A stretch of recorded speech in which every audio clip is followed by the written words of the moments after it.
Hello, this is Alfonso Langle from Mexico, and I'm going to talk today about COVID impacts on whale-watching collaboration networks.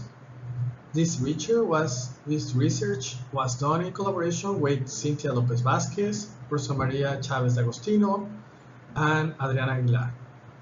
And we are from University of Guadalajara in Puerto Vallarta, and Adriana Aguilar is from Centro Geo in Aguascalientes. Well, as you know, COVID has many disruptions, and the tourism was the exception, and whale watching was the exception for that.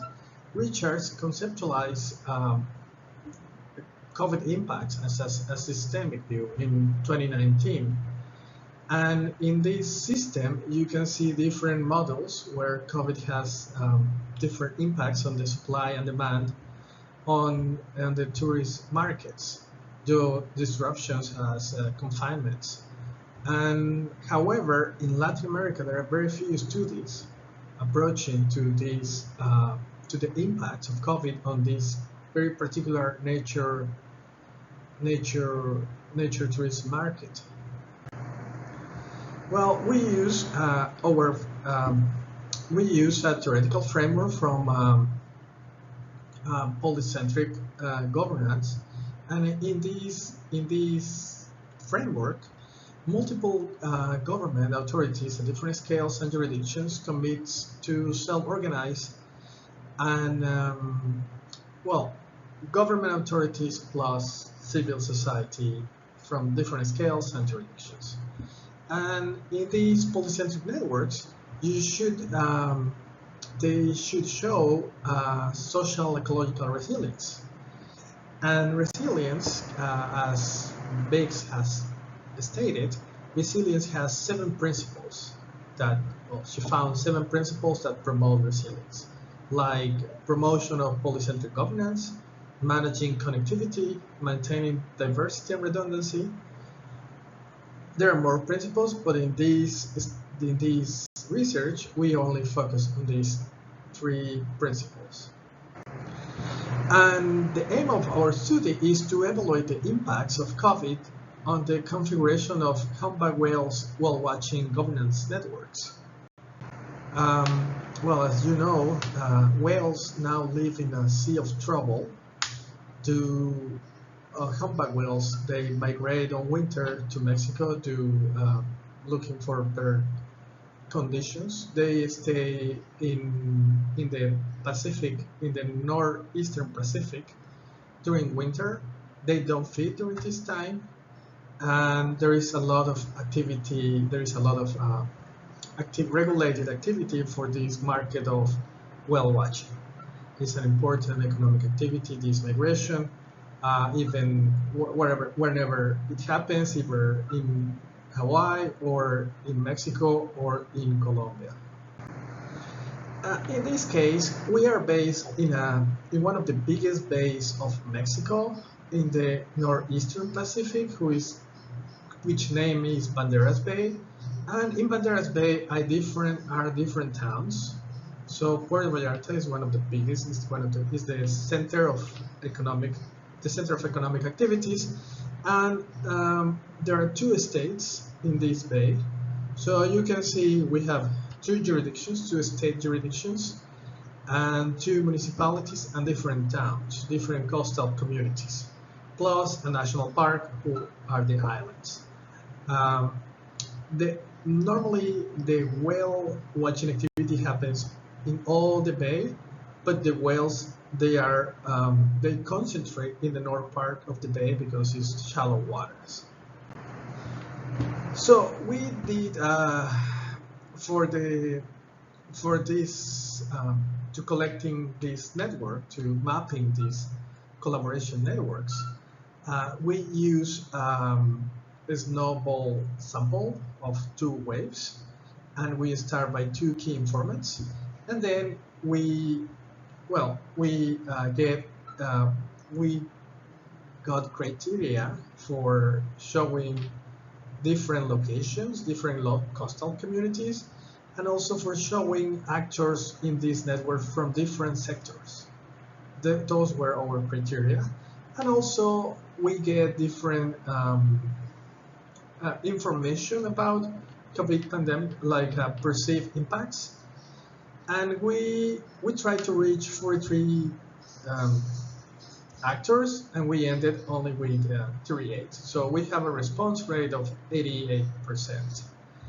And as you can see, most of the actors came from that we could get the interview during the COVID pandemic were from Puerto Vallarta. We have 16, and we have 7 from La Cruz de Guanacaste, where there is, in these 2 towns, there are 2 marinas, and marinas are important for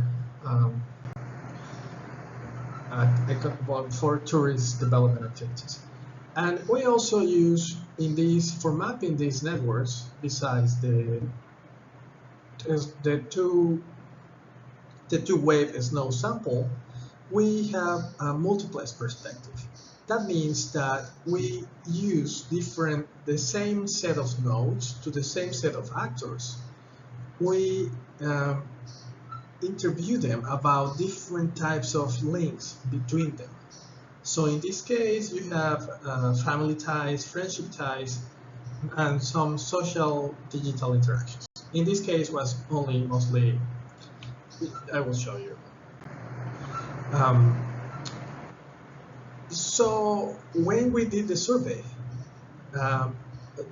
there you are, the first, this is the season. Season means whale watching season.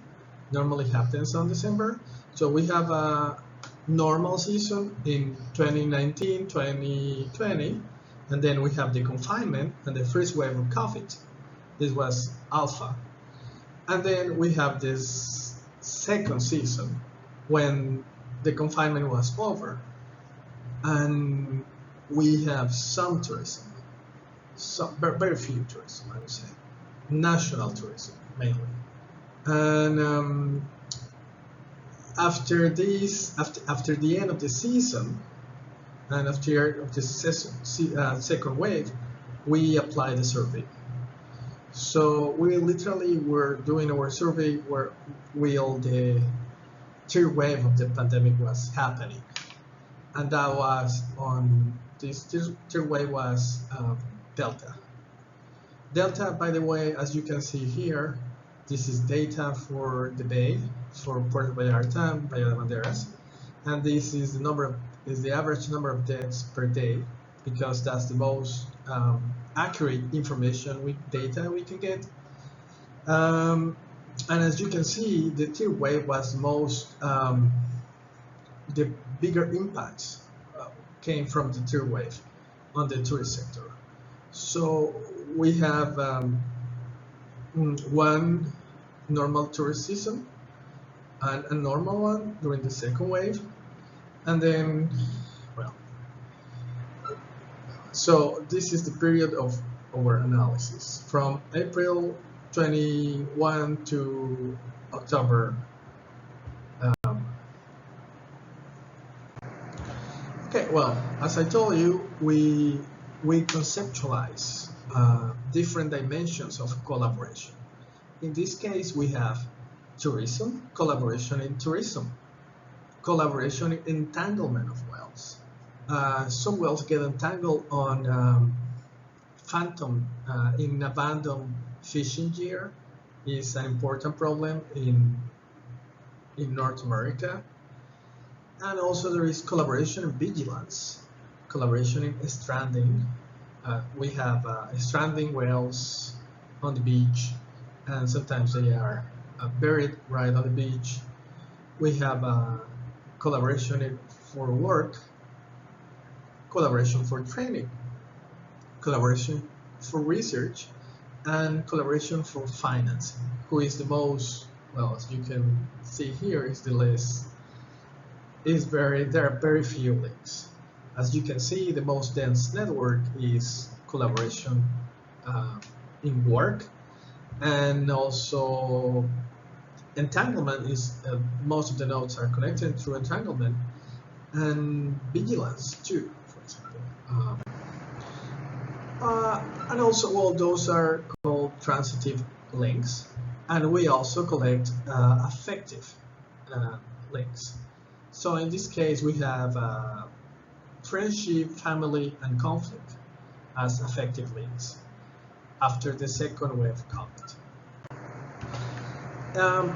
In this particular piece today, we are focused on the impact on the collaboration network on tourism.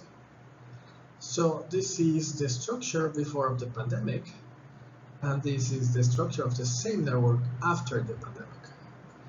As you can see, there were few changes in these two networks through before and after the pandemic, and some nodes,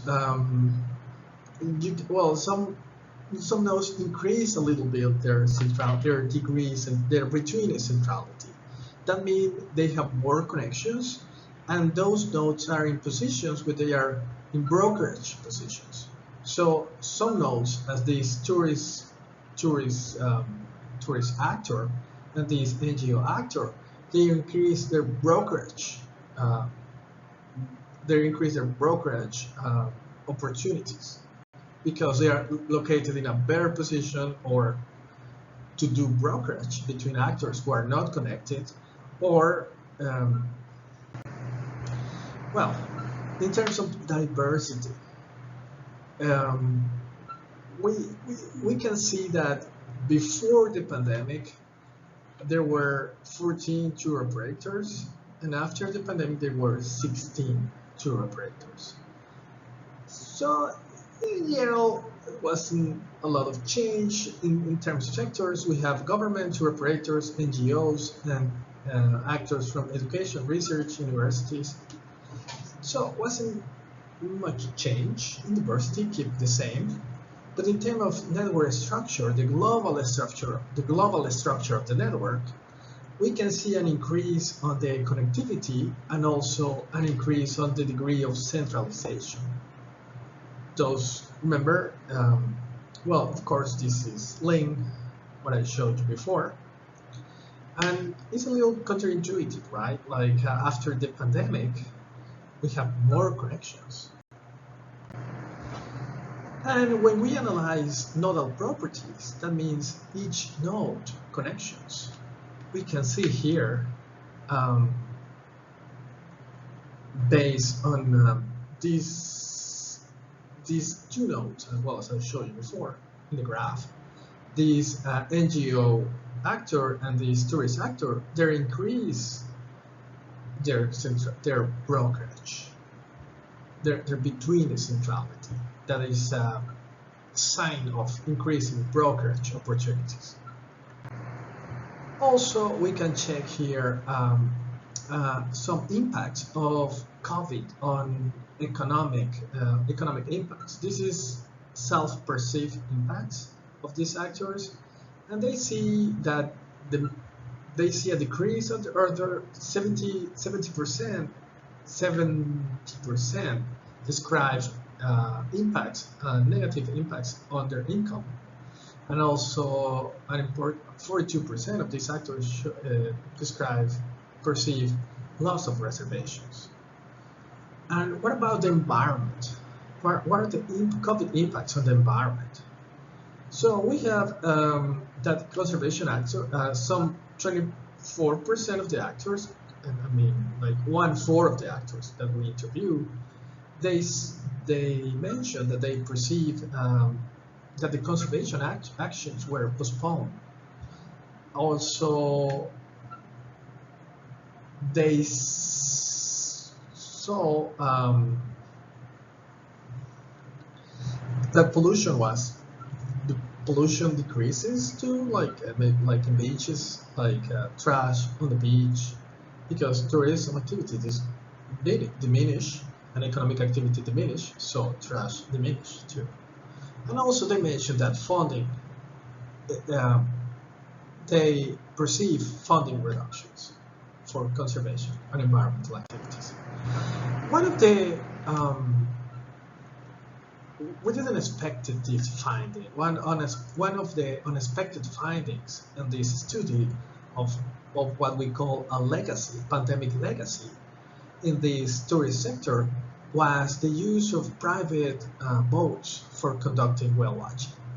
as you can see on this data from the national park, I mean, the tendency is not very strong, but people start, tourists prefer to go in small groups instead of going in a tour with other people. They prefer to go with their family or with a friend and using a private boat for conducting whale watching.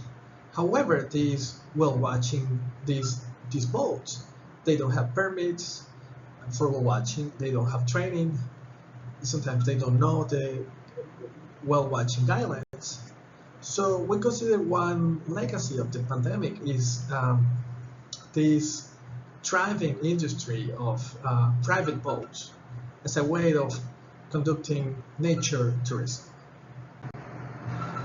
Well, we can say that mapping and analyze, well, we can say that it's important to map and analyze these collaboration networks of common marine resource as the humpback whales in order to improve coordination in the context of tourism recovery from the pandemic. And as you saw during the presentation, coastal communities were resilient to the COVID pandemic. They were able to recover. They keep these tourism collaboration in tourism links, even they increase a little bit. However, we found that marine resources can easily be unraveled if the rule of law is absent. That will be in the case of private boats and other situations that if you are interested, you can take a look on the paper and you can leave on these other challenges that these informal collaboration networks on tourism are facing.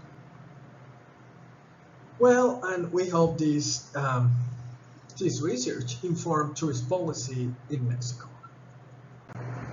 Well, thank you so much. And if you are interested, feel free to visit the paper on the journal Sustainability. And thank you so much for your attention.